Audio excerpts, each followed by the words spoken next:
welcome back. Whew, guys, it is season 2. Can y'all believe it? Already. Officially season 2. And I think this one's going to be pretty wild. I'm not going to lie. I think this season's going to be pretty crazy. I'm super excited to be back here, and I'm sure everybody remembers who we are. However, if you're new here and you don't know who we are, let me give you a few introductions. First off, we're the hosts of Cocktails and Crimes. Obviously, if you're here, you like cocktails and you like crimes, or one or the other. I would hope both. I'm Nikki, and then this right here beside me is my absolute best co-host in the world. I don't even know what to say about you. There's a lot. But this is Elaine. There's so much I could say about her, and I'm trying to be like, wrap it up and make it quick. And I'm very sentimental today. But actually, none of this would really be possible because she helped me come up with this idea. We created this concept on your front porch after numerous nights of talking. And then over here, we have our sister from the West Coast, Anne. She's the backbone. She does everything. She puts this stuff together. She makes all of our graphics. She makes our merch. She really does. Like, she honestly took the show further than we ever could have on our own. So she really is. Like, she is the face of Cocktails and Crimes. And you may actually recognize her, like, sultry little voice from another show, Unexplained Realms. Yep. Got quite the storytelling voice. You should go check her out and show her some love. They go through some crazy stories over there. But Anne, I believe you have some big news to share, and some congratulations might be in order. You've been a busy woman while we were on our season break, so why don't you go ahead and spill the tea for us? I think that I haven't actually formally shared it unless people were close to me, but I got married to the love of my life. Yeah, so lots of background changes for me. I'm not sure where I'll actually be week to week, so you may see this background, you may see another one. Who knows where I'll be? You're a little nomad right now. Huh? You're the Cocktails and Crimes nomad. Right, pretty much, kind of all over the place. So I love it. Yep. Well, Anyway. I am super excited for you. Congratulations. We are Thank you. super stoked. We could have thrown you the coolest, like, murder-themed bachelorette party ever. We could still do it. It's fine. Most definitely. All right, girl. Well, I think, many years of happiness, and if not, Thank you. we'll feature you on the show. I'm I'm still in the honeymoon high, so no one's thinking of murder yet. We're good. Okay, that's good. So this case is before we go there, don't we want to talk about sponsors? Oh, we might need to do that. Our sponsors. So first off, if you know me, you know I am always hyper and I am always on a large amount of caffeine. This girl right here will tell you I may or may not have an addiction. So I kickstart my day normally, I don't know what, probably you would say 6 days a week at least, over at Imperial Nutrition in Byram. I am a large consumer of the loaded teas. I normally have at least 2 of those a day. But she has some of the best protein shakes, loaded teas, and protein cake pops. And I'm not going to lie, my fat ass loves them. And they're healthy. So I can eat as many of them as I want. But you can always go over there and you get you a tasty coffee, iced tea, or a protein shake. Patricia, the owner, would be more than happy to see you. And if you tell her you heard it here on Cocktails and Crimes, there might be a little bit of a treat in for you. And I think you have, as we can say, there's all the information for them. They're over on Holiday Rambler Lane over in Byram. There's their phone numbers and their hours. So slide over there and tell Patricia you heard it at Cocktails and Crimes. But I kickstart my day with caffeine. And I end my night with caffeine just mixed with something else. Might be a frequent flyer. Our other sponsor, probably because I've held down the bar stool in that place more than once, So I always like to end my days at the Old Tavern on George Street, or just us regulars tavern. Um, you have upstairs with a DJ and a dance floor. You have a full bar upstairs, downstairs. And the downstairs is super chill. It's kind of like a bunch of bankers after work having martinis. And you have an outside patio that includes pool tables, shuffleboards, life-size checkers, Jenga. Um, she's adding all kinds of stuff as we speak right now. Thursday night, ladies drink free. College night, karaoke on Fridays. They say we're closing at 2, but they're actually an after-hours late-night spot. If you tell them you heard it here. It's like a private party with all of your best friends. So you tell Shannon that you heard about it on Cocktails and Crimes, and she may have a treat for you as well. There you go. So now that's out of the way, let's talk about your merch. Oh, Got still our blankets. Obviously, I've got a blanket on tonight. I'm cold. So if anybody wants to snuggle up with their own Cocktails and Crime blanket, a couple different designs there in the shop. Just scan the QR code. I think just take a picture of it. And of yeah. course, our hoodies. There's multiple designs there too.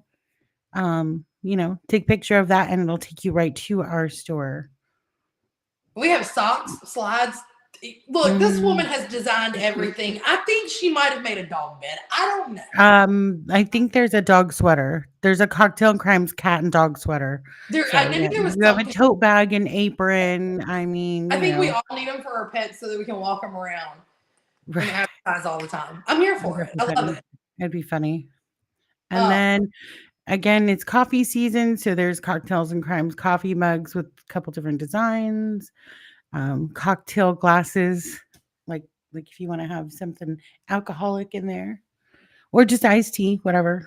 I mean, either one, So, mhm. either or, it's perfectly fine. So I just kind of show these ones every week because it's pretty basic stuff that people would want, but there's a lot of different, things in the shop.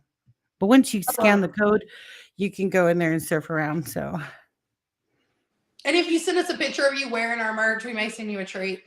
there you go. Saying. And when we reach 500 followers on our Facebook page, we're going to do a giveaway for some Cocktails and Crimes merch. So share with everybody. And that way, when we get enough followers, we can send you something. I don't know what. Could be a Maybe sticker. I'll design something special for them. Well, You never definitely know. special. Maybe. Now that we have all that covered, I know our resident bartender over here is shaking up something super awesome for tonight. What are you making over there? Mm.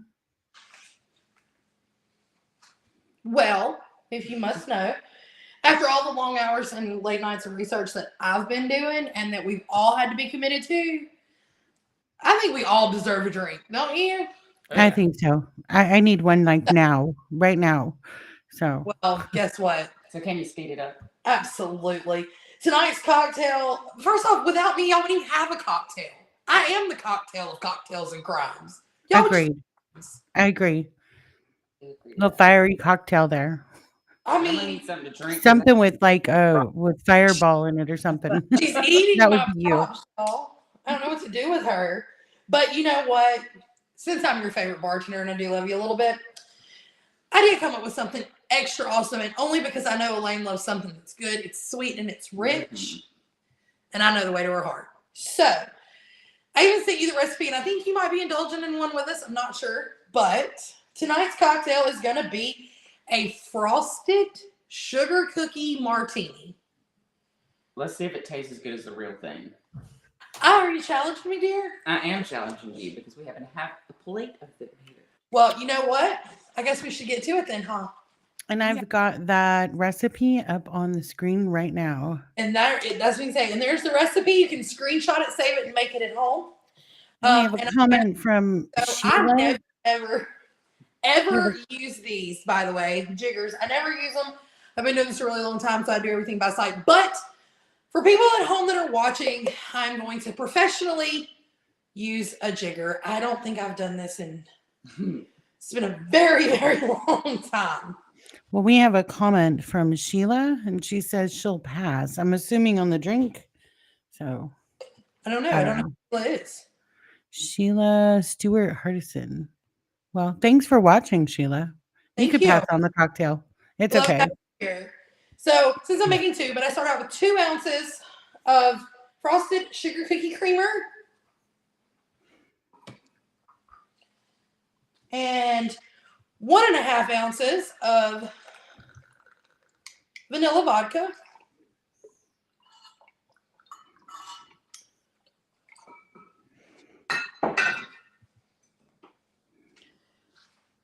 And in this case, because like I said, we're making two, so I'm doubling everything so don't go off of my pours. 0.75 ounces, I don't use jiggers, y'all, of whipped cream vodka. I love it. Whipped cream vodka is the secret, just so you know. And 1 ounce amaretto. And then you want to take, you can use milk, heavy whipping cream, half and half, oat milk, whatever you have. I personally like mine with heavy whipping cream and either half and half or oat milk. I like it a little frothy and I like it a little thick. So here we are. And of course I made a mess. Why wouldn't I? Why would I not? So we're going to eyeball it. You're going to do It looks yummy. it's going to be yummy. Have faith.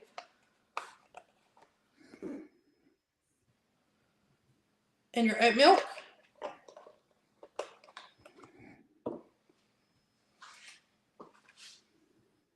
And you shake. I knew it was going to be too much. You know what? It's fine. Too bad y'all couldn't see that. Shake for about 20 seconds. It's fine. Everything is fine today. That's what the cocktails are for. Exactly. I am a messy, messy bartender. But a good one. That is so slick. And now that you let it sit and froth, rim your glass with vanilla icing, which is, by the way, and I'm doing this in real time so that everybody can see this is how you make the drink. And it's pretty and it's all sparkly and it's cutesy and it's Christmassy and all those fun things that Elaine loves so much. Ta-da! I do love Christmas. She does. It's like Christmas exploded at her house, y'all. Strain.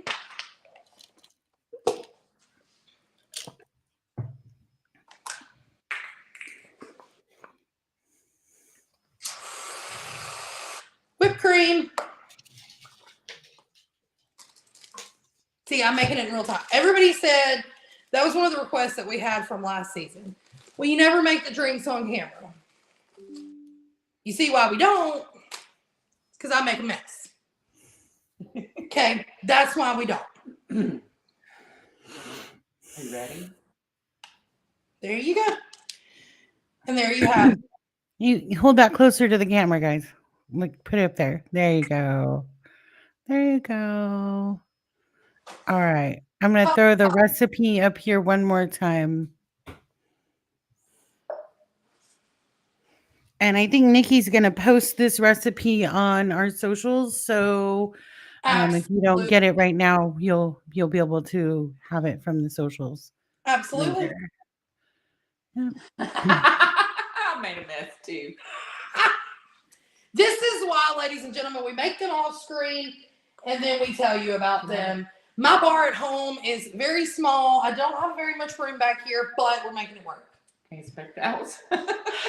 I guess. So y'all, we really only keep this one around most of the time for the drinks. Mm. But they're good, so it's worth it. Just Right. saying. And you know what? I'm funny. I make y'all laugh, even though it's probably because I made a giant mess and I spilled something on myself. But you know what? It'll be okay. There you go. So here's Anyway, what you need. You have the recipe. Make it at home. It tastes It really fantastic. is good. And it tastes just like a sugar cookie. So, with that done. being said, obviously, this is why you keep me around. Right. We know. For the drinks. But don't you think, Elaine, occasionally because she picks a good case of crime? Yeah, every once in a while. I think she picked a really great one this time too. You're really good at it. I do have to give you props. You know what? I don't even need all the frou-frou and all this stuff. I'm just thirsty, guys. I'm not as So, classy. I made Elaine's all pretty and classy. I'm over here just like, you know what? She just wanted me to make a mess. oh, I did. Desiree Martin has left us a comment. Hey, ladies. Happy Hello. birthday, Desiree. Happy birthday. We love you very Mhm. much. So, Nikki, right, or so, Elaine, which one of you? We know she found a case, Elaine, right? We know Nikki found this case. So, what is this case? I think everybody's like anxious at this point.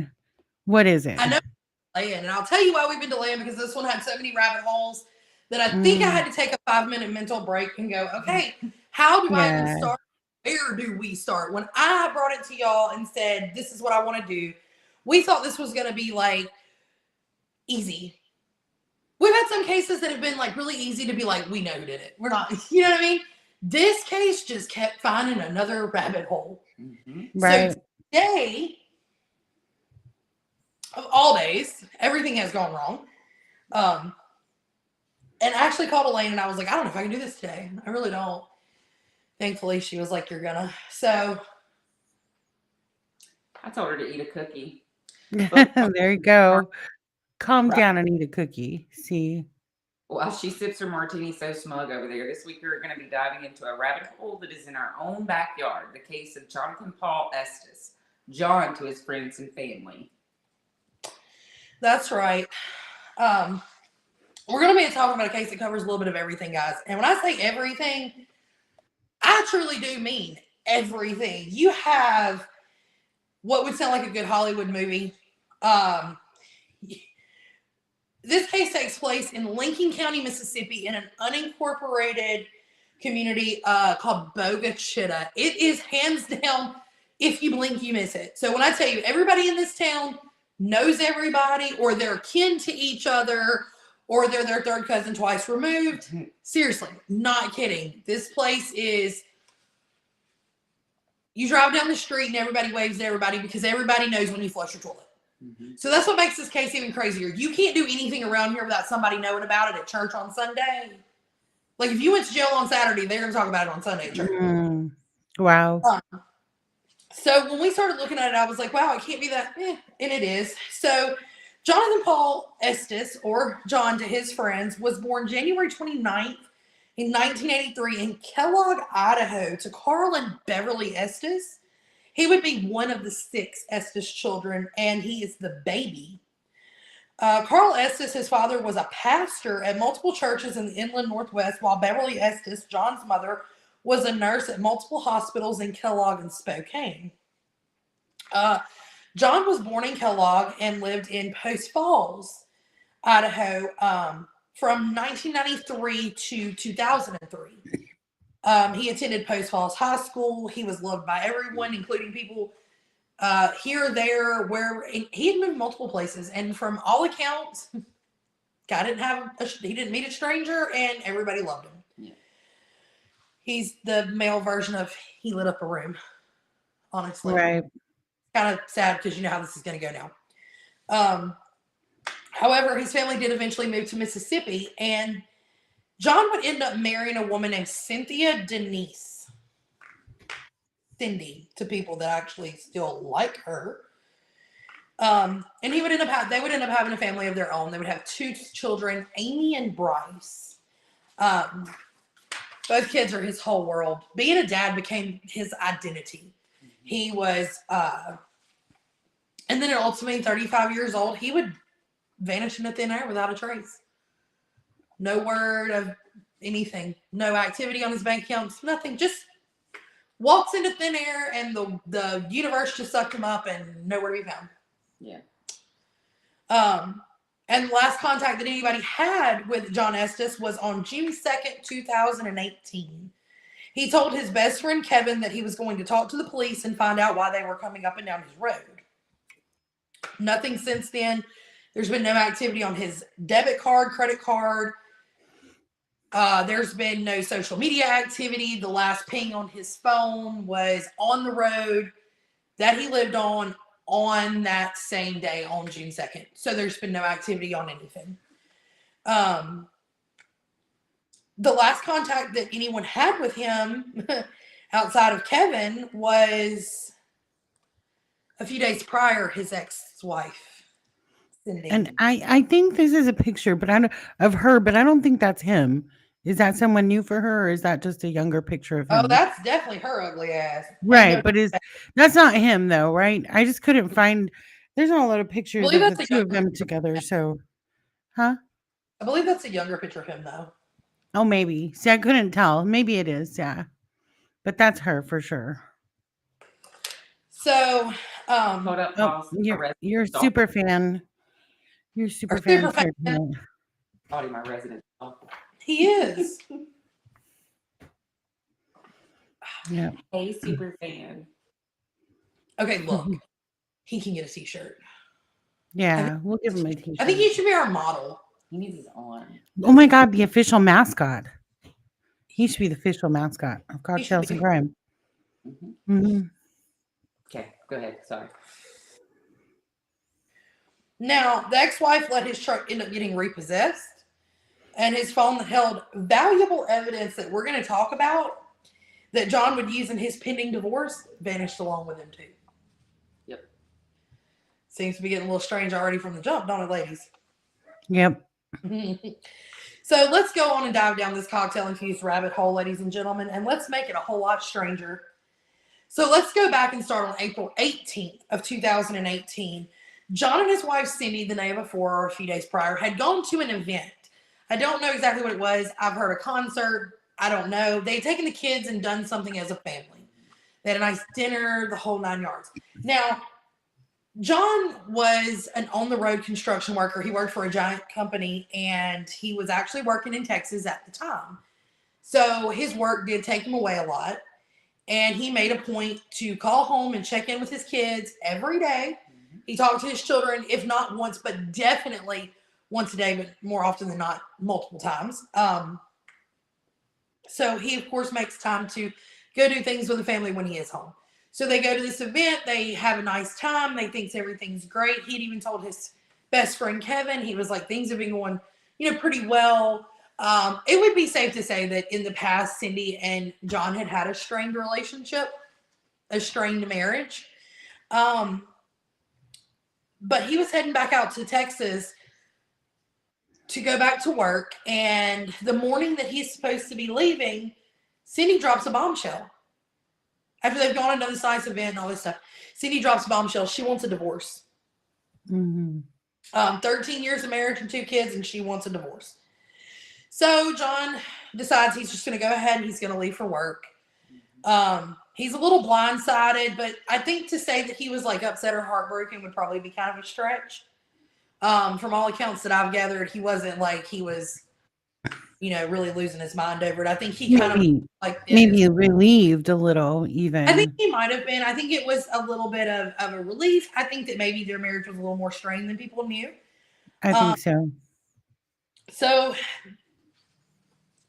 from all accounts of people I've talked to, they had split up numerous times during their marriage, but it would be like a brief separation and then they would get back together. So I would say that the relationship was probably pretty toxic for many years. I think it's safe to say. And there had been both had been unfaithful in the past. Cindy more than Jon. And there's evidence of some of that, and we're going to definitely get into it. But Jon did tell a friend that Cindy waited until his paycheck hit while he was in Texas after she dropped the bombshell and she cleaned out the bank accounts. Twice. And left him in a really, really bad place. I mean, he's in Texas. His money's gone. He's worked his ass off. And she's over here living high on the hog in Bogachitta, Mississippi, because There's a lot to do in Bogus Shittle, let me tell you. And Right. she remained in their trailer, right, that they had? She's the one that remained in the trailer with the kids at the time, right? Yes. While he was in Texas. Okay. So, and it's safe to say, like I said, neither of them are perfect. And I don't really think that that information is, I don't think that his past indiscretions obviously would be just for what I believe happened to this man. But however, we're going to move on. So she's dropped the bombshell. Now we're going to move on to May the 10th of 2018. There was some kind of a disagreement. Jon apparently had gone to the marital home. He had already moved out. He came back from Texas. He moved out. He rented his own place. He had gone to the marital home to get items that they had agreed that he could take. Apparently, they had discussed this in depth. He was going to take a bedroom suit. He was going to take a couch. He was going to take a TV. And also his personal things, like his hunting equipment, or, his guns and his hunting stuff and clothes, his personal items.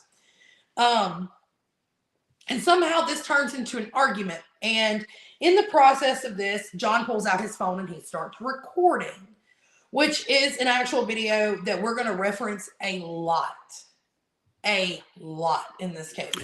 I think it's You about let me know when you want that video to come on so we can go through it. So it's about a 13-minute long video. Now, we're going to link that later on in all of our stuff here on YouTube, so that you can go back and watch it for yourself, because obviously I'm not going to let a 13-minute video play, because I can't look at that house for 13 minutes. But he ended up saying, we've called Lincoln County Sheriff's Department. He's recording. He stays in the door. He never comes fully inside the house and goes towards her or anything. And their argument was on a scale of 1 to 10, it was like a 1.5.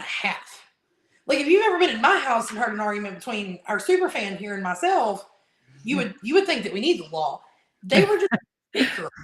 Okay, right. They're just bickering. She's like, but it escalates a little bit, and she starts to get really pissed off, and you can tell that her hostility is starting to kind of, I guess you could say, rise up against him when he starts telling her the evidence that he has against her. So apparently she tried to coerce him into signing some divorce papers, which weren't legal divorce papers. They weren't worth the ink they were printed on. So her or some backwoods hick that she was probably given some sloppy to type these things up, and they're irrelevant, and they're not worth the paper they were written on. So Jonathan says, I'm not coming in the house until SO gets here. So he's constantly recording. They're arguing this entire time. Now, if you watch the video, you'll see that house is absolutely fucking despicable. Horrible. Right. And in one part of the video, and I keep going back to it, and I've listened to it over and over. There's one part of the video where she actually tells Jon, she says, I'm going to make it a point. You will never, ever see these children ever again. I will do absolutely whatever it takes to ensure that you never, ever see these children again. That seems a little harsh. Little excessive and a little harsh, if you ask me. And that seems pretty extreme, because he is so active in his kids' lives. And in this video, you can hear him talking to his children. They come up, they're, Daddy, I love you. They're giving him a hug. You can hear him talking, giving him a hug. You can hear the correspondence. His children were very much, they loved their dad. I mean, you can hear it in the tone of their voice when they speak to him. They weren't scared of him. There wasn't some, Cindy's gone around town talking about all of this. The kids witnessed all this abuse and they were petrified of him. No, the fuck they weren't. You could hear it. Jon was constantly taking these kids on all these trips, fishing, hunting, four-wheeler riding. He coached their soccer teams. He was Amy's biggest supporter in all of her 4-H activities. But Cindy decides that he's never going to see his kids again. That's the judge's decision. That's not Cindy's, correct? No, you would think, right? That's the way it's supposed to be. That's what I thought. So, right. However, when she starts telling him, you're never going to see these kids again, and I'm going to make sure of it, Jon tells Cindy that he knows about what she's been doing and what she has been up to ever since she kicked him out of the house. and she told him she wanted a divorce. I So guess John's this like, would be them when they're, I don't mhm, know, yes. younger a little bit. And John's like, I know what you've been up to. I have the evidence. I know all about it. And he does disclose that their son Bryce found all of this. I'm trying to find a word. Risque. Risque will be the word. Risque evidence on Her phone. her phone, and it's like inappropriate text messages and pictures and videos. It's over more than 15 people. Like, But she's got more time to entertain people than I do. I hmm, can promise you that. I felt 15? like just but have we talked about their lifestyle, or did you not want to?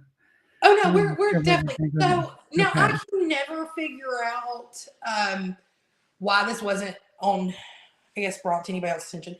They had an open, they were swingers, they had an alternative lifestyle. Um, right.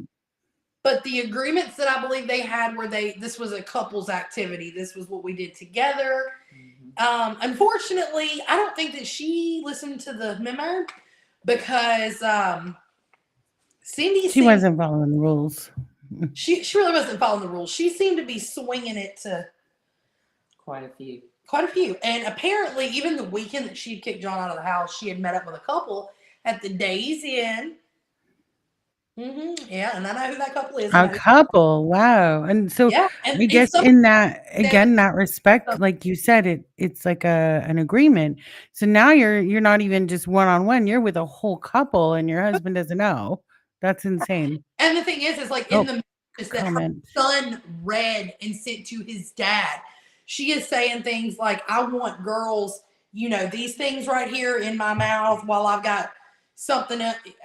I want these in my face while I'm Oh, I sucking get on it. something else like a lollipop kind of thing. I'm trying to Mm. keep it a little bit more PG than what she did. Um, but there's over 15 people. And she was in, so I don't know if anybody knows this, but there's like, Kick is still, I think Kick's still a thing. It And is. it was Yes, it is. all these Kick groups for alternative lifestyle and swingers. And I know for a fact that there were Mississippi swingers pages all over Kick for a while. Um, However, she used a fake name. She went by a Kathy Smith. Now, I will confirm that I do know for a fact there was a person and a profile by the name of Kathy Smith in those pages. I do know that for a fact. Um, and I do know that she said she used a fake name and fake pictures because of the weirdos out there. So there, cheers to her saying that that doesn't exist, because it indeed does. Mhm. Um, I know that this was in 2017 that I remember knowing for a fact that Kathy Smith name is being used. So this was going way back. She apparently entertained a lot of folks while he was on the road for a lot of years. And I think I just want to clarify for viewers, um, the poly life, swinger life.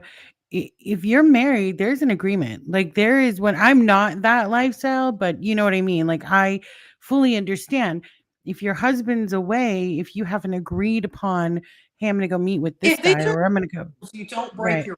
If you do, it's considered cheating. Yeah. Exactly. So that's where I think we're going with this is the fact that he's upset because he's like, Oh, what are yes, you doing? he's upset because his son is the one that saw all of this. Right. His children are being I a mean, part yeah. can you imagine your child seeing these things on your phone and knowing that, like, not knowing that y'all have this relationship? And what they're Right. thinking in that Uh, moment. oh, absolutely, I can't even imagine. Honest to God, I cannot fathom what this child is like. Oh my God, that's my mom. I'm Right. Yeah. done. I get it. The thoughts, wondering and the curiosity and what's going on here. Just all those weird things in their head. Exactly. Um, yeah. I kind of So feel maybe that's why his dad wanted it kept so secret, besides just being Oh, a of course. pastor, but maybe for the kids' sakes, I've so thought that it that, wasn't out there so much. but now everybody's got wind of it. And here's I the know. thing: even though the dad's like, apparently, from what I've gathered, really didn't want that part to go public.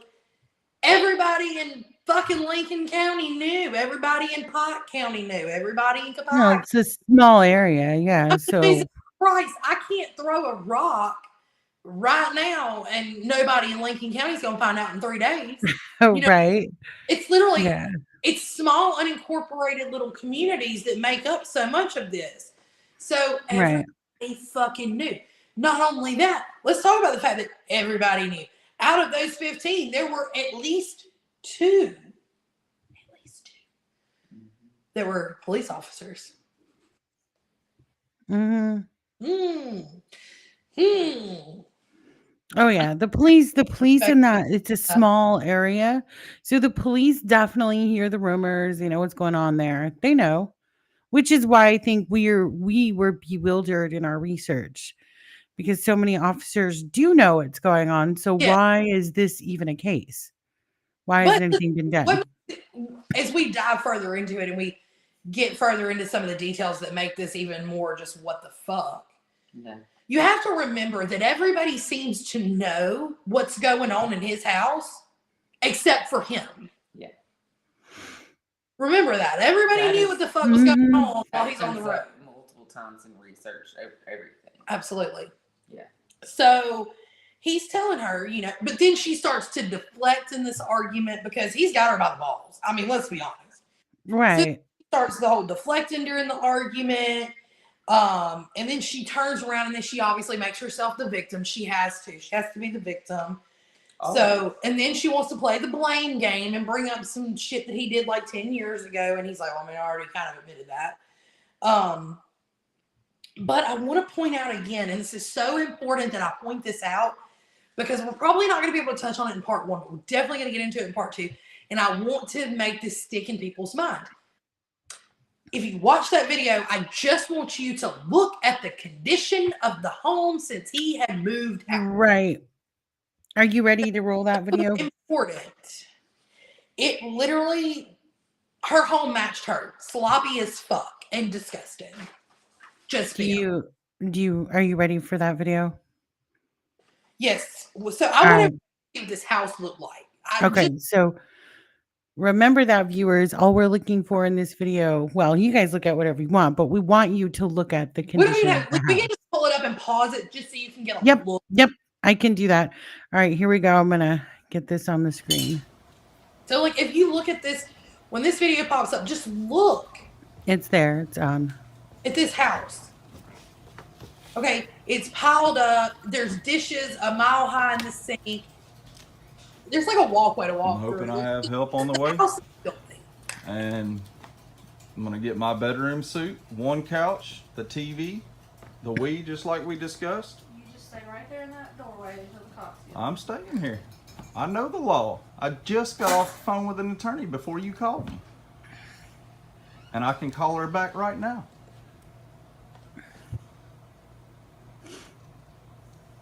The divorce papers that you have are not legal.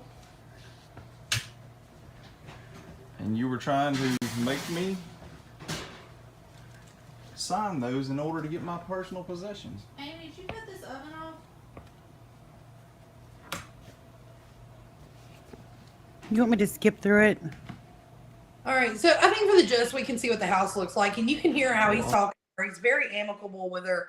He's not arguing. He's not being aggressive with her. He said, I just got off the phone with the attorney. We're waiting on Here's a close-up. If you I mean, can this see house- that there. There's a close-up of the counter, and you've got, cleaning products mixed with dishes and bottled water, and there's a roll of toilet paper there. I mean, it's just unsanitary. Those highlighter magazines where you had to find the hidden objects. Yeah, that's kind of it right there. That's what that looks like. Find the roll of toilet. Find the 409. Yeah. I mean, yeah, exactly. And to have all these items mixed in one spot, it's just pure laziness. I mean, Oh yeah. I mean, the house is just it's in disarray, right? yeah. Now, from May the I'm gonna 10th take that off. to May 31st, it appeared that things had gone back and they were becoming amicable again. So after this incident on May the 10th, a week or so goes by. John had gone back out on the road. He'd come back in. It appeared that Hang they were on. amicable. You'll love this comment. They want to know what in the Triangle Acres Trailer Park. This is Days of Our Double Wide Jerry Springer shit show. Pretty Um, much. Yeah. Look, I'm telling you right now, all we need is a chick on a stripper pole to give us the Jerry beads. That's what we need. Yes. Yeah. So John goes back on the road. He comes back in. Things are amicable, but he tells his best friend Kevin that he's over there and he's like going and doing all these things for her. Like he's going and repairing the floor. Which I understand. Your children live there. You don't want your kids to live in I don't know how he found the floor, but he repaired the floor. He did indeed do that. And he's just wanted to keep her crazy at bay. That's pretty much what he told his best friend. I just want her to keep the crazy at bay. I want her to sign these divorce papers. I just want to get it over with. So he's doing these odd, like he's building shelves or cabinets or something and she's selling them, like all these weird projects. She's got him over there and he's going over almost every single day. And on May 31st, he tells his friend Kevin that he's going over there. He's got these divorce papers. He's taking them to her. The divorce is going to cost him like $1,500. He's paying it. He just wants her to sign them. They've agreed on everything. Just be done. Okay. Tells his friend Kevin that she said she's cooking him dinner. He's going to go over there. They're going to be amicable. They're going to sign and they're going to go their separate ways. Let's just be done. But then that leads us to the next part. So he does go over there May the 31st. This dinner situation clearly didn't happen. And I honestly believe, along with a few other people, that I think May the 31st was a setup. Yeah. Because in the video, you hear, once you watch some more of it, you hear about 2 of these men on the roster out of the 15 are officers. And I'm not going to say that, you know, them being swingers or banging some chick or whatever they're doing. I'm not going to discredit and say that you can't be a good cop because you're doing those things. I firmly have to disagree that doesn't make you a bad cop. However, what makes you a bad cop is not doing your fucking job. But I think I kind of sort of have a suspicion that maybe they were swingers, but their wives didn't know. Oh, possibly. Yeah, very possible. And you know, Yeah. in the video, John actually calls out and says he's going to have 2 of them subpoenaed. And he uses their names. I'm not going to use their last names, but one's name is Shane and one's name is Chris. And he calls them out by name in the video. So this is not something that's not already out there. I do believe that she knew her days were getting numbered. Because I believe that John was actually, now I don't know this for a fact, I've not seen a copy of the papers that he had taken over to her, but I believe that he was asking for more time with his kids than what she wanted him to have, I guess, because he was actually talking about coming off the road and working at home. So he could spend more time with his kids because he was going to be a single dad now, and he wanted to be able to spend as much time as possible with his children. Totally don't blame him there.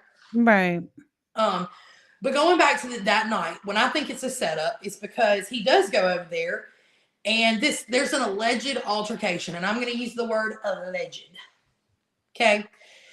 Cindy claims that John SA'd her at Pew Pew Point and graped her. And then he just calmly, like after he does all these atrocious things, he just calmly gets up and he's going to leave. Just sayonara, see you later. I find that hard. No marks, no bruises. Just he's gonna no proof. You know, he did all these horrible things. So she says that she runs out of the house and she jumps into her car and she's going to the police department. Yeah, so about that. And then she supposedly hit John with her car. She did admit that she hit John with her car. She has admitted that publicly. However,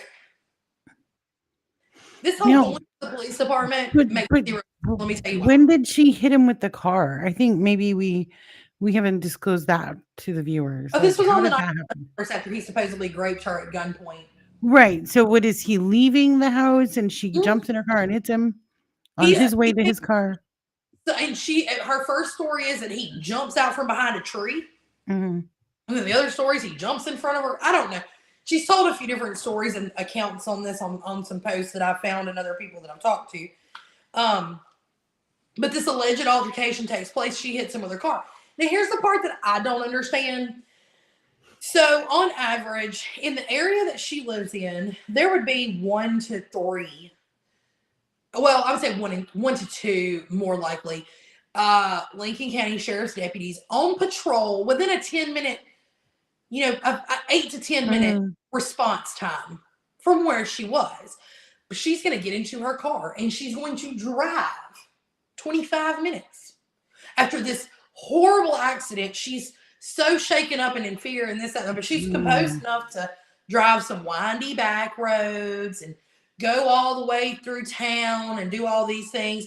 And also past KDMC, which is King's Daughter Medical Center, which is a fucking hospital. Do you know what they do? Right. Great kits. Why wouldn't you just stop there? Why wouldn't you stop at the hospital? That's just right. Why wouldn't you just call 911 and say, my husband just raped me at Pew Pew Point. I need an officer to my house immediately. Where did she end up going that night, though? I mean, she passes a hospital. She apparently did go to the sheriff's department, apparently, or allegedly went to the sheriff's department. But here's the thing. Before she makes it to the sheriff's department or after she leaves, somewhere in there, the tracking anti-theft device on John's truck is paid for on credit card and reactivated, right? Mm-hmm. Now, John drove a brand new Dodge Ram 2500, all the bells and whistles. Dodge has something there called, you go. It's on the screen. OnStar. Okay.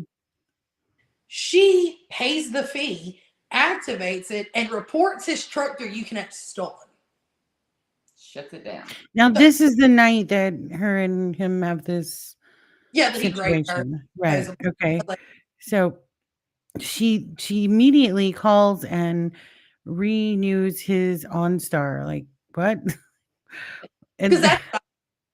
Well, I want to back up just a second. Had this truly taken place, I would have had to have called the SO to come pick up a dead body out of my yard. Right. And not amount of but everybody's different, so perhaps she was fearful. Who knows? We'll just say that the person's fearful. I feel like I would have locked the doors and called the police. I mean, you already admitted to running a car. You couldn't have backed up and done it another time or two. Right. Nevertheless, I can't factor in, after being raped, that I'm going to call OnStar and use a credit card to renew that. I feel I feel like that's not what's going to happen in my head. Just not, I want to know when that was done. Yeah, I'd be curious to know. Like, was it before or after? Beforehand? No, it was done after. Because John and told him that she went batshit fucking crazy. Now, he talked to his friend Kevin after this alleged incident. And he told his friend Kevin, he said, she went batshit crazy. Like, she didn't keep her crazy at bay. She went batshit insane. I tried to get her to sign these papers, yada, yada, yada. And she jumped on me. And he said, I left. I fucking left. And he said that she activated the Uconnect in his truck, reported it stolen. It sets off an alarm in the vehicle, apparently. He turned around and he takes the truck and he parks it back in a field that connects to the marital property. All right. I've got some pictures here. This truck was not covered by brush. This truck was fucking, where that little pinpoint is the marital home. Okay. That's the marital home. The field that's literally right fucking there. On the left side of the pin, correct? No, just like right down below it. Oh, okay. Below the pin. Well, no, I think it might have been off to the left, like down and off to the little line is. That's like the fence area, right? So it's in a fucking open field. This would be the fence. So this is where that border was, where the pin was. Fucking field. Yeah. And it's important to note that this property is a fucking cattle farm. Just want to make that clear. More pictures here, yeah. It's a field. Now, I don't know about you, but I don't know a single farmer in the history of ever that for almost 20 days doesn't check their fences, doesn't check their animals, nothing. Right. But we're going to get to that. So apparently he pulled the fuse that basically disables Uconnect, but it also, I think, disables the truck. It's what I read. There's like things that say it does, and then there are like certain models don't. I think his truck may have been like disabled when he pulled the fuse, but basically he left the truck. So he takes off walking. He calls his friend Kevin, and he's like, well, that bitch went crazy. And I left my truck. I ditched it over here because she did all these things. At this point in time, he does not know that she has gone to Lincoln County Sheriff's Department to tell them that he raped her. Okay. So he walks from Wallace Drive, which is where the marital home was, towards his home on Jean Road. Okay. Now, he supposedly told his neighbor as well. I haven't talked to the neighbor, I don't know. But apparently he told his neighbor everything that happened that night as well. And said that Cindy did hit him with the car, but it was like she didn't run him over. She hit him. You know, obviously he was good enough to walk. She probably bumped him or something, you know. Now, his sister Melissa has confirmed in her interviews that Jon had indeed talked to an attorney, and he did indeed have papers, and that the Lincoln County Sheriff's Office does have a copy of those particular papers because Melissa made sure they had a copy. So let's fast forward to where Jon gets wind of these allegations and these charges, okay, that Cindy's made. Final judgment divorce. Yeah. Yeah. We'll talk about okay. Yeah. So he decides, now, this is on May 31st that these things happen. He's talked to his boss on June 1st. He's talked to his friend Kevin on June 1st. On June 2nd, he's on the phone with his friend Kevin, and he says, you know, he's gotten wind of what Cindy's gone and told. And he's like, I have to go back to Texas for work. He tells his boss, he said, I'm just going to go turn myself in and clear up whatever I need to clear up so that I can go to work. This is, you know, whatever. Kevin does say that 2 officers called him and said, hey, do you know where Jon Estes is? Yada, yada, yada. Can you tell him to call us? We're looking for him. And Kevin's like, yeah, sure. I mean, whatever. So he talks to Jon. Kevin gets in touch. Him and Jon talk. And he tells him, hey, man, the cops are riding up and down my road. And I'm just going to go out there. I'm going to flag them down and be like, hey, are y'all looking for me?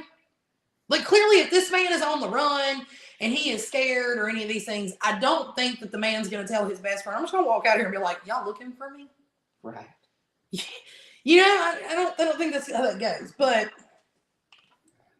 he tells his friend Kevin that. And that's around 2:15-ish. That is the very last contact anyone's ever had with Jon Estes. That's it. That's where he walked into thin air. He hangs up with his best friend and he walks into thin air. Now, that also creates the nobody knows if he actually spoke to an officer that day. The family has requested the service logs numerous times from Lincoln County Sheriff's Department. They didn't receive them. So they ended up filing a Freedom of Information Act, which is public record request, basically. And they did get a copy of the logs. And it does show that 2 deputies were in that area from around noon to 5 o'clock that day.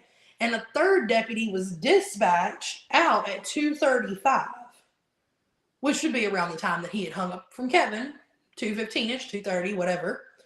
And said he was going to go flag these officers down. Yeah. Guess what wasn't in the Freedom of Information Act, though, when they got these records? Anybody want to guess? No? Damn. Yeah. These alleged charges that were filed by Cindy. There wasn't a copy of anything. There was no copies of statements. So then, in essence, did she even file the charges? Well, that's what I want to know. That's what we're trying to figure out. Because if there's no paper trail, then there's no charges. You know, I mean, you don't, if you don't have a report, like, then you don't have a charge. There's no written statement, So, nothing. However, that poses, when we get a little further into this, that poses a problem. Now, there is documents in the request that show anytime that Cindy went to the house, she requested a police escort. Okay.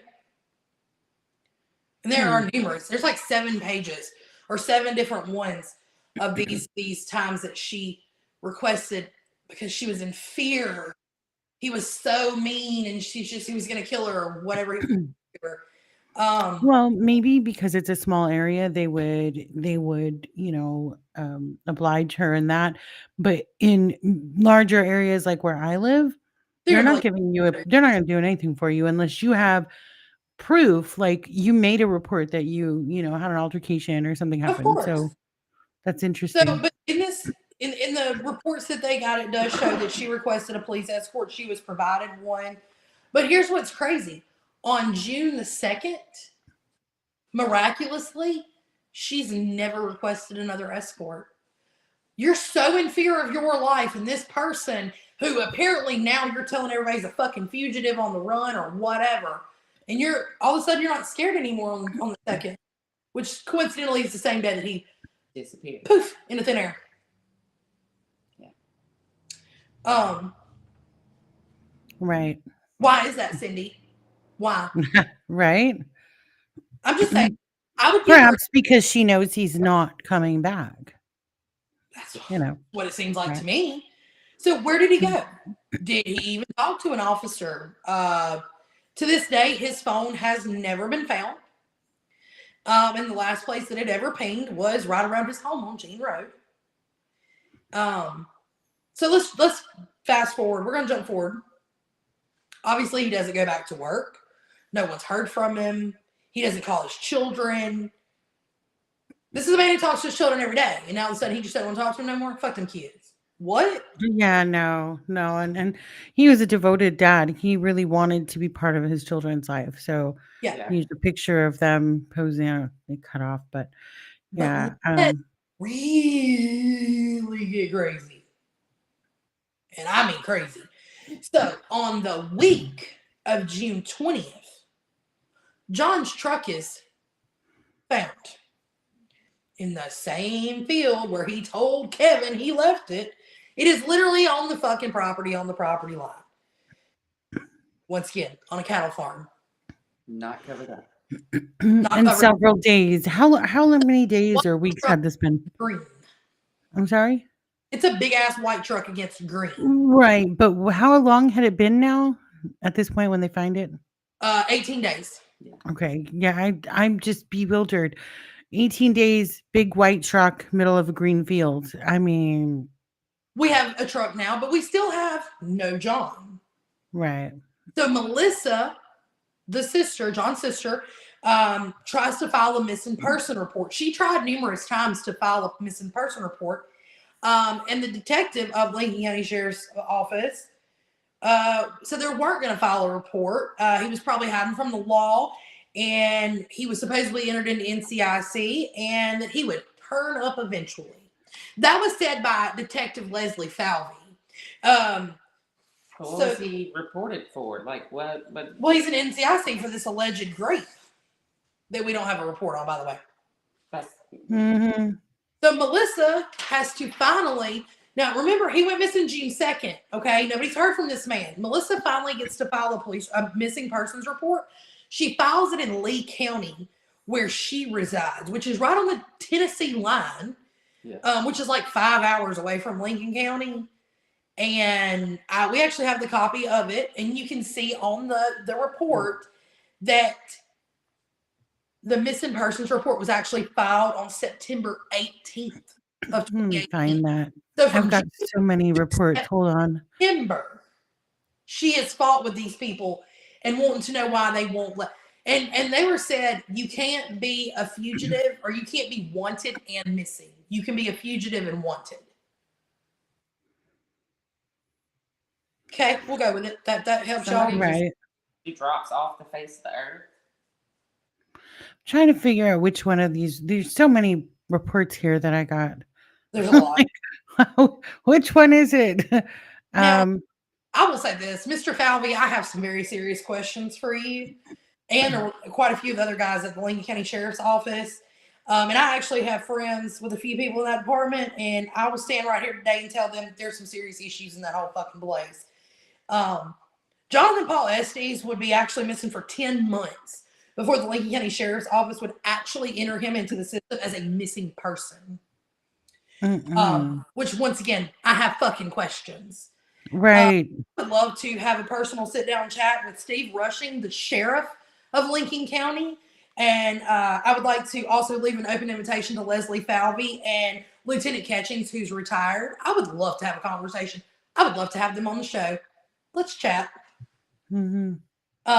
And I bet you won't, so I'm not that worried.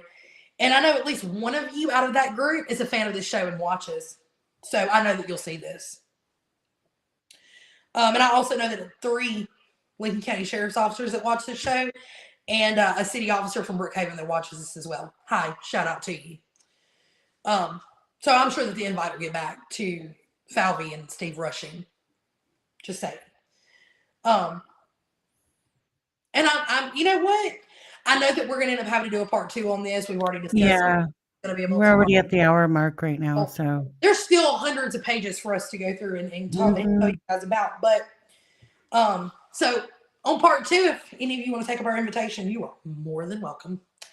But here's the thing: they didn't even look at his phone records, bank records, social media account, nothing for 10 months.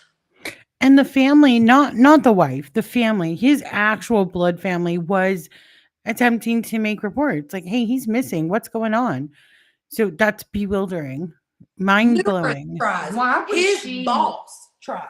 Why would she not try to find the father of her children? Well, we all kind of know the reason. Yeah, no, but I get it. Like she's in the process of all this, she's losing everything. You're a bang up mom of the fucking year, and you want to support your children. And mind you, how are you going to financially support them? I would want to know where my money's at. Mind you, also, sidebar on that, Jon Estes was paying her fucking child support long before papers were drawn up. There are proof and receipts signed by. Yep, I got that. Here is one. Jonathan paid me $200. This one says Jonathan paid me $200 in child support on 5/4/18 for the week of 5/4 to 5/10, and she signed it. So there's another one like that. There you go. On 4/27, I withdrew $700. So on this one, she's saying I withdrew $700. So that might have been part of their agreement. Like, go ahead and withdraw money. That's child support. Yeah. So yeah. So he was paying her. Actively paying the child support on his children. So then he's just gonna up and not just stop, just like, fuck that. I'm not paying you anymore. Like, and she wouldn't be concerned. Like, how's she existing? How's she living? Well, apparently she has a quote unquote job, but she hasn't worked the whole time they were together, and she worked off and on at best. And I mean, from what I gather, she wasn't exactly a housekeeper or a wife or a mom, apparently. So, but there is I think that the family has finally done something with it, but there was a very substantial amount of money still in his account untouched because he had gone and opened another bank account so that she couldn't clean it out again. Yeah. That's important to know because she's already done it to him. So after they tell his boss, his boss tried to file a missing persons report as well. And they were like, nope, no, you can't be missing and a fugitive. You are missing and wanted. You can be. But wait a minute. What made him a fugitive? Because we don't even have actual reports or warrants or anything. Can't find a statement.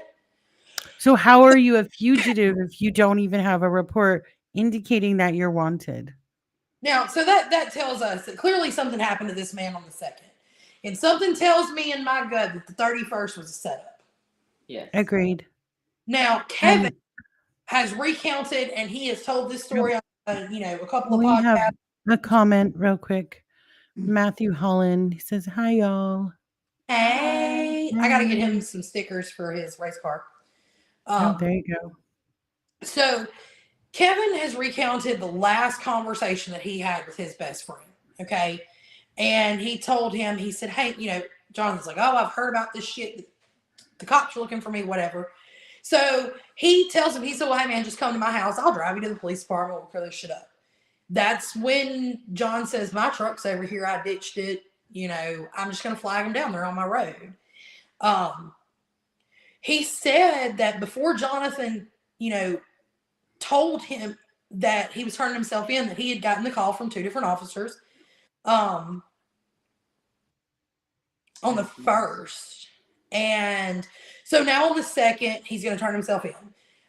Now, that afternoon, Carl Estes, Jon's dad, and Kevin apparently talked.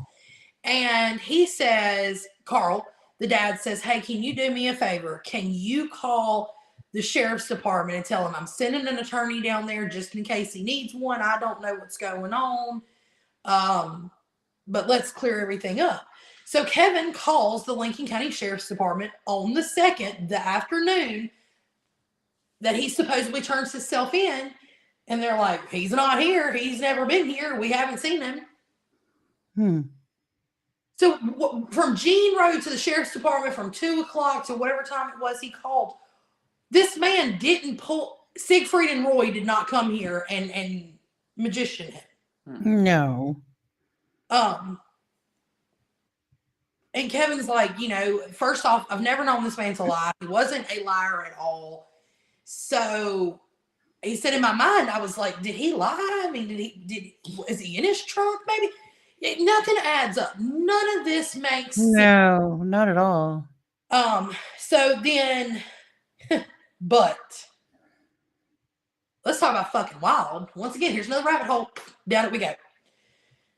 On the 20th, Cindy calls or texts Kevin. I don't remember which one he said. I think he said she texted him. And tells him that their daughter had a dream or a nightmare that she found or they found Jon's body in his truck. So Kevin's like, I don't know where Jon is. I haven't heard from him. This, that, and the third. But Jon told me he ditched his truck over in this field. Okay. Yeah. And so, in true Cindy crazy, she decides to start telling him the cops are going to be flying helicopters over your house. They're going to send search parties out to your house. They're going to send dogs. The truck's hidden on your property on a 4-wheeler trail somewhere. And Kevin's like, no, you crazy balloon. It's not. So he did tell her, he said, well, this is where he told me he put the truck. I've already told you that. And he said, it's in this field. Told her about the conversation about Jon saying he was going to turn himself in. Hadn't heard from him since. A few hours later, Cindy texts Kevin and says, we found the truck back here in the woods. My daddy's been driving past it this whole time for 2 weeks and just never saw it. Bull crap. You drive Yeah. truck. That'd be like looking at Grant's truck. It's almost the In same a field. size. Yeah. It was literally looking at my husband's truck, a few inches shorter, but they're like the same fucking size. I promise you, if my husband parks out in the field by my house, I can fucking see it. Right. So Kevin's like, that's sus. But his boss says, I called and hounded the sheriff's department. Kevin's like, we don't know where he's at. His boss is like, I've consistently seen this man for 15 years. Other than his blood family, I'm the closest person to him. Why are you not taking my statement on the last time I talked to him? Why are you not looking for him? Why are you not out trying to find this man? And they're like, that's a good question. If he was a fugitive, like they were saying, why wouldn't they be looking for him? Right. So either way. There's some shit plastered everywhere. Right. Something. Lip gloss from fucking Walmart right now. You best Byron Police Department have my picture posted talking about reward. La, la, la, I stole some lipstick. Mm, Okay. But this man supposedly raped his wife and they're not looking for him? The fuck out of here. something more is going on there, and definitely warrants a part two. So, Oh, but you know what? Let's the allegations, these charges, supposedly go to the grand. They did go to the grand jury with it. The sheriff's department took it to the grand jury. It's fucking dropped. Ask me why. No evidence. None whatsoever. hmm. Now, I don't know if you know this, but in situations like that, there were ways to have evidence. You passed Oh KDMC. yeah. Right. If you went and Mhm. filed these charges at the police department, they would have sent you. Right. Sent you like Through the to whole thing. Yeah. do this process. Right. You know what I mean? The process. Right. No, the grand jury dismisses the case. So then, as soon as the grand jury says, no, all of a sudden they're like, all right, well, now he's a missing person. Let's get him listed. Oh God. There's Yeah. already a report filed in Lee County, not Lincoln, Lee. Yeah. So now, in And by all this of point, this, he's been missing for how long? 10 months? yeah, no, over 10 months. Over 10 months? A little over 10 months, yeah. And so then now, Cindy files for divorce and runs it in the paper. Okay. She is granted her divorce in January of 2019. All right. The world's shortest divorce decree. You've been divorced. Is your divorce proceedings 3 pages? No. Her entire decrees. 3. No, my divorce wasn't even. My divorce took like 6 months or more. Yeah. Oops, Mhm. wrong Like, thing. it's involved, property involved. Like, it's a How do whole you rigmarole. divorce a missing person? Now he's not a fugitive, he's a missing person. I don't know. How do you allow that to happen? I would like to talk to the judge in Lincoln County as well. I think that, I don't know how to say this, but obviously no one's going to be denied a divorce based on certain factors. However, a judge would have looked at it like, you say he's missing. What does that mean? You mean there's a missing person report? Perhaps we should look further into this. But that's bizarre to me, that the judge did not look any further into it is bizarre. Oh, but it gets better. Hmm.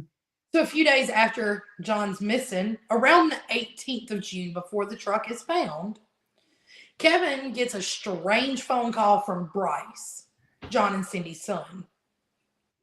He tells Kevin that his mom, Cindy, has broken locks off of John's trailer, and she told the kids, her words, that their daddy would never ever be around again, wouldn't be taking them hunting. Don't expect to do any of those activities with him again. He will not be coming back around. Seems kind of fucking suspicious to me. Oh yeah, for sure. Now, I think that goes back to that mom of the fucking year thing. But you know what? Mhm. That was like, that just sent up way more red flags for him, because he's like, why would you tell your kids this man's missing? We don't know anything, and you're just so confident in telling them that their daddy is never coming back. Right. Bizarre. So, Britt, John's boss, who's had some pretty choice The words. super fan wants to know if this is a 2-hour show. It's as long as we want it to be, asshole. Well, we are hitting the hour and 15 mark. So Yes.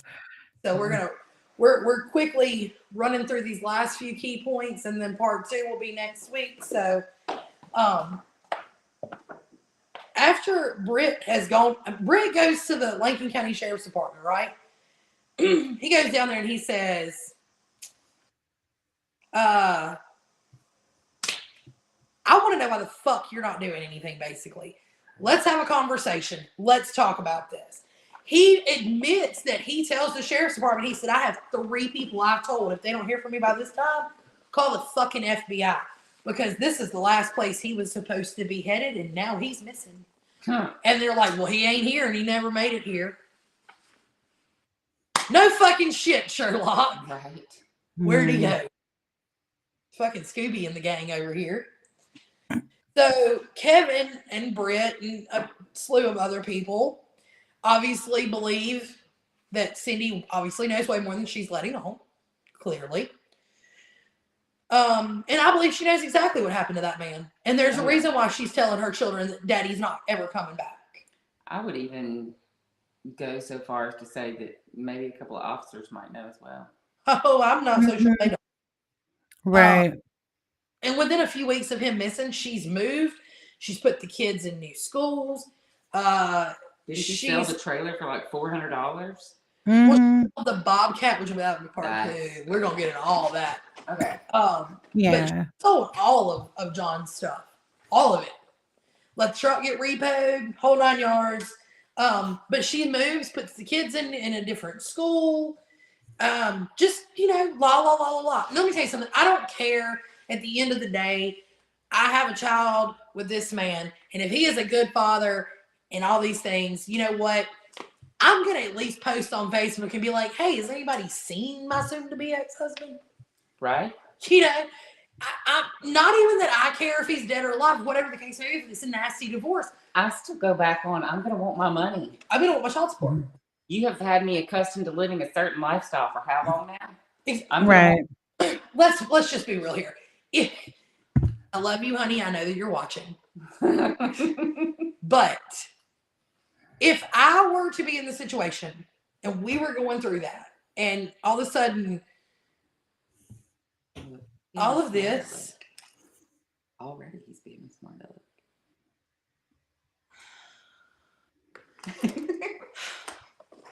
However, keep on. He's not gonna have a lifestyle to come home to. But no, if I'm losing my whole entire lifestyle that I've been accustomed to for 18 years, almost 20 years, you don't think that I'm gonna be like beating on the judge's door at 2 a.m. time? Like, can you hurry up and give me some child support out this motherfucker? Or whatever it needs to be. This woman's like, yeah, I don't really care. But you don't have financial means. He's the breadwinner. Yeah. Something doesn't add up, baby. I would want my money. Okay? But she let the truck get repoed, which I find to be very, very peculiar because that was key. To me, there's like something with that truck that's key evidence. Like, because it was paid up and it was all this stuff. And all they don't repo a truck when it's a day behind. Just make that clear. Just want to clear that up.